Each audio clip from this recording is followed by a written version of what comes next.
Good morning students. Welcome back to my new video. In today's video we will continue our fourth chapter, that is Bachandri Pal. So now all of you please get ready with your literature book and pencil for underline the important points of the chapter. So this chapter it's a biography of Bachandri Pal. ये जो chapter है वो बचेंद्री पाल जी के बारे में है. In this chapter we have also seen her childhood phase. हमने उनके childhood phase के बारे में पढ़ा, उनकी childhood journey कैसी थी. Then we have seen her school life, her college life. So we have to start from page number 31. Fourth paragraph. In May 1984, the team started on its climb. That means in May 1984 को the team started. Now the team has started its climb. Team ने अपने climbing को start कर दिया है. So we are talking about the team which India has sent. हम उस team के बारे में बात कर रहे हैं. That means India ने एक batch बनाई थी, एक team बनाई थी, and that team name was Christian Everest 84. So now that team they have started its climb. In this group Bachandri was the only woman.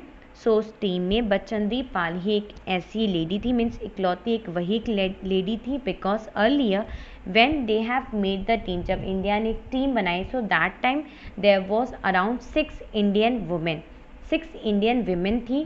But now only Bachendri Pal, she is only left in that team. Okay, जब start हुआ था journey, so उस time around 6 women थी, but now only 1 woman is left, और that is the Bachendri Pal.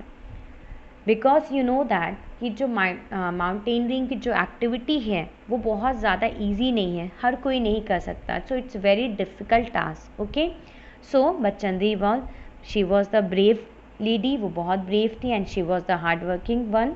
So she was the only woman left in that group. The climb was not easy. The climb was not at all easy. It was very tough.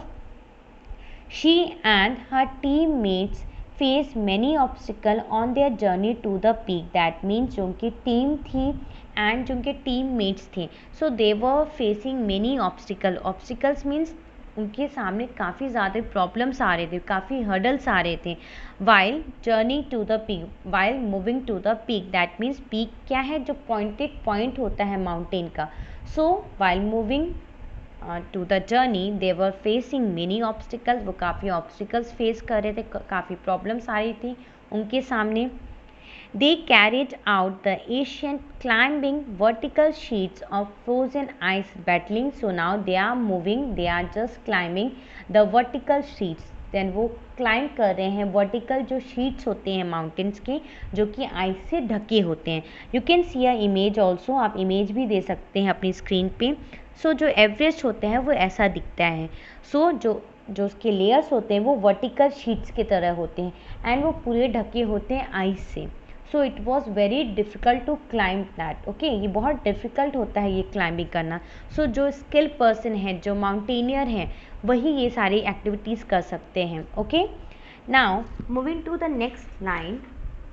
Climbing cold winds blowing sometimes at a speed of about 100 kilometers per hour and temperature touching below -30 to 40 degrees Celsius. So we are talking about the time. Okay, जब वो move करते हैं, climb जो team है वो move कर रही है माउंट एवरेस्ट के लिए, क्लाइंब कर रहे हैं, जर्नी अपनी कर रहे हैं. So that time we are just talking about the time. उस टाइम कैसा था, टेम्परेचर कैसा था, एंड विंड कैसी थी. ओके, सो जर्नी में क्या क्या ऑब्स्टिकल्स आ रहे थे, उन सारी चीज़ों के बारे में हम बात कर रहे हैं.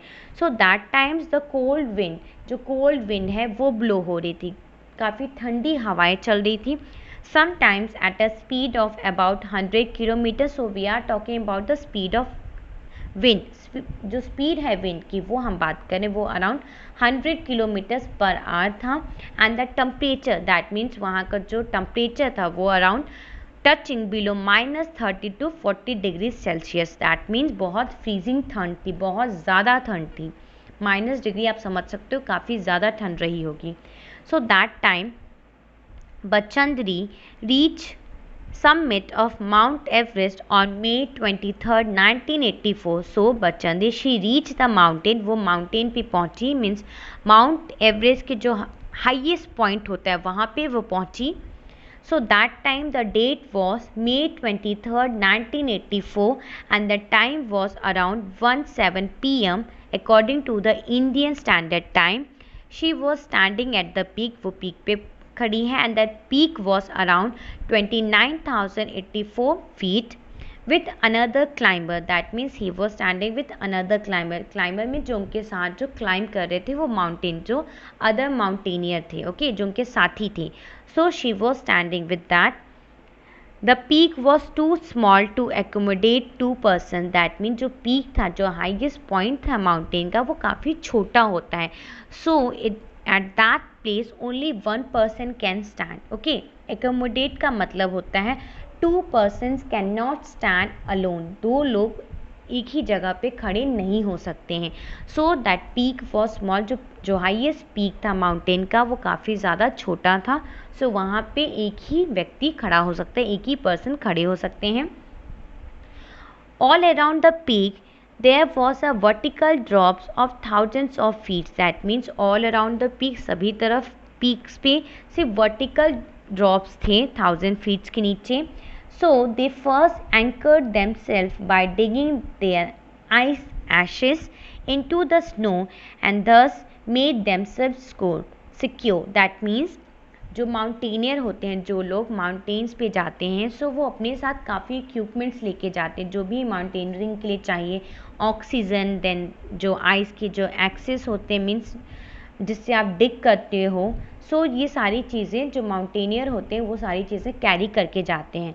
सो माउंटेन क्या होता है, बहुत स्लिपरी रहता है. ओके, सो जो एक्सेस होते हैं, जो आइस एक्सेस होती हैं, उनको वो लेके जाते हैं. सो दैट अगर वो माउंटेन पे आइस पे उसे डिग करेंगे सो वो अपने आप को वहाँ आराम से फिक्स कर सकते हैं. अदरवाइज़ वो वहाँ से फॉल हो जाएंगे, गिर जाएंगे. सो वो अपने आप को पहले फिक्स करते हैं कि वो स्टेबल रहें उस जगह पे, इधर उधर मूव ना करें, कहीं और ना गिरें. Because the mountains they have vertical sheets, उनके वर्टिकल शीट्स होते हैं. सो आप ईजिली फॉल हो सकते हो. सो आपको फर्स्ट चाहिए कि आप जिस प्लेस पे हो आप वहाँ पे स्टेबल रहो, आप उसी पे रुके रहो. सो दे यूज़ आइस एक्सेस, वो आइस एक्सेस यूज़ करते थे so that they can make them secure, so that वो अपने आप को सिक्योर कर सके उस जगह पे. सो फर्स्ट वहाँ पे बचेंद्री पाल एंड जो उनके साथ जो अदर क्लाइंबर थे उन्होंने अपने आप को सिक्योर किया उस प्लेस पे. After that Bachendri got down on her knees. That means उसके बाद जो बचेंद्री है वो अपनी नीज पे बैठी.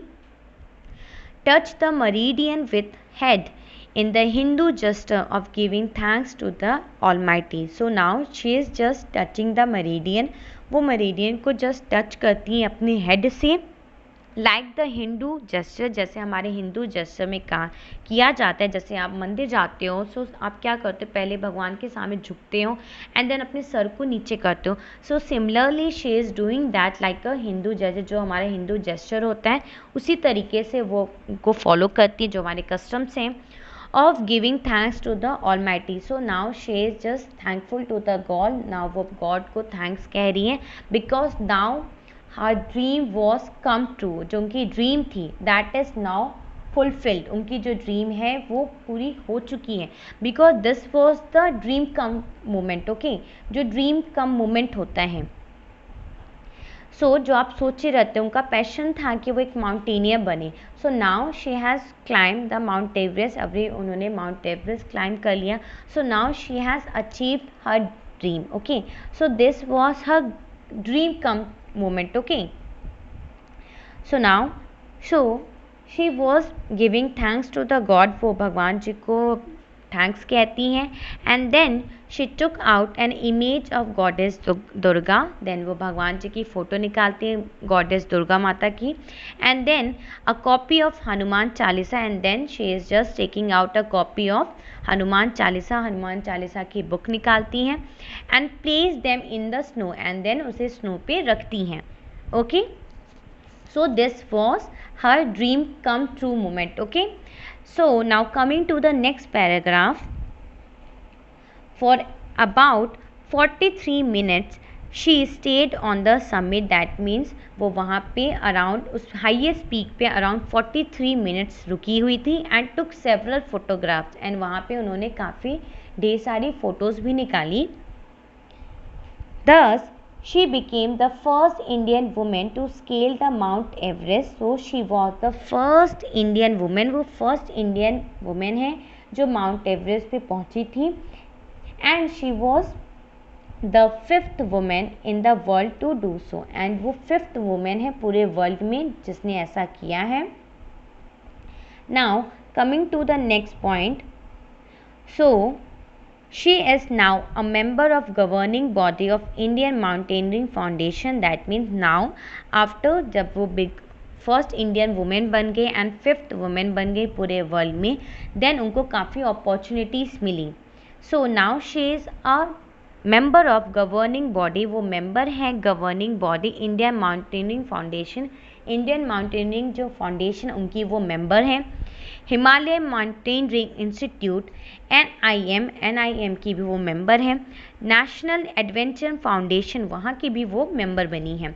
Now the next point is vice chairman of Bhagirathi 7 sister. Vice chairman है वो Bhagirathi 7 sisters. Adventure club Uttarkashi and all India women's judo and karate federation. Then वो all India women judo and karate federation की भी chairman बनी. Then president of lioness club India, and now she is the president of lioness club India. She is the manager, वो manager भी हैं. Adventure programs Tata iron and steel company limited, that is TISCO. And then Prime Minister Rajiv Gandhi had presented the 1986 Lady Study Group Award to her, recognitions of her outstanding contribution in the field of mountaineering. That means she has also got the award from Rajiv Gandhi. जो हमारे prime minister थे राजीव गांधी, उनसे भी उनको award मिला है for her recognition means उनको उनकी जो आउटस्टैंडिंग जो एक्टिविटी थी, उन्होंने काफ़ी कुछ अच्छा किया माउंटेनियरिंग के फील्ड में. She was the first lady, वो फर्स्ट लेडी थी जो माउंट एवरेस्ट पे पहुंची थी इंडिया से. So she has achieve many things. Okay, for her achievement she got all the prize. Now coming to the next point, in the field of mountaineering she got group award from Rajiv Gandhi. Then she had been awarded the Padma Shri and Arjuna Award. Then उनको Padma Shri and arjuna award भी मिला. पद्म श्री काफ़ी prestigious award है जो दिया जाता है आपके फील्ड में, एंड देन अर्जुना अवार्ड मिलता है आपको स्पोर्ट्स में. So she got both the awards. The IMF gold medal, and then उनको IMF गोल्ड मेडल भी मिला, एंड कैश अवार्ड्स, एंड काफ़ी उनको कैश अवार्ड्स भी मिले फ्रॉम यूपी गवर्नमेंट से उनको कैश अवार्ड्स मिले. And from TISCO means Tata, TISCO का फुल फॉर्म होता है Tata iron and steel company limited. Okay, so that is the TISCO. So उनको टिस्को कंपनी से एंड देन यूपी गवर्नमेंट से भी काफ़ी उनको कैश मिला. Okay, so basically the last paragraph it's about her achievements, उनके अचीवमेंट्स के बारे में है एंड उनके awards. So now students, we have completed this chapter. I hope you have understood this beautiful story about Bachendri Pal. So Bachendri Pal, she was such an inspiring lady. She had faced so many struggles in her life. Then also she continued her passion for mountaineering. उन्होंने अपनी life में काफ़ी परेशानियाँ झेली, काफ़ी उनका जो childhood phase था वो बहुत स्ट्रगल वाला था. Then also she continued her passion, जो उनका पैशन था माउंटेनियरिंग के लिए वो कंटिन्यू रखी. And that is why she became the first Indian women to scale the Mount Everest. Okay, इसीलिए वो इंडिया की सबसे पहले लेडी हैं जो माउंट एवरेस्ट के समिट पे पहुंची. सो इससे हमें ये समझ में आता है कि अगर आपने लाइफ में कितनी भी परेशानियां देखें, कोई भी स्ट्रगल्स देखें, बट अगर आपके अंदर डिटर्मिनेशन है, आप हार्डवर्किंग है अपने पैशन को लेके, देन ऑब्वियसली आपको अपनी लाइफ में वो चीज़ें ज़रूर मिलेंगी. So now students, I will end my class till here. Your homework for today is to do the exercises questions which are given at the back. You can write the answers in your rough copy. In next class, we will discuss the question answers from this chapter. Thank you students, have a nice day.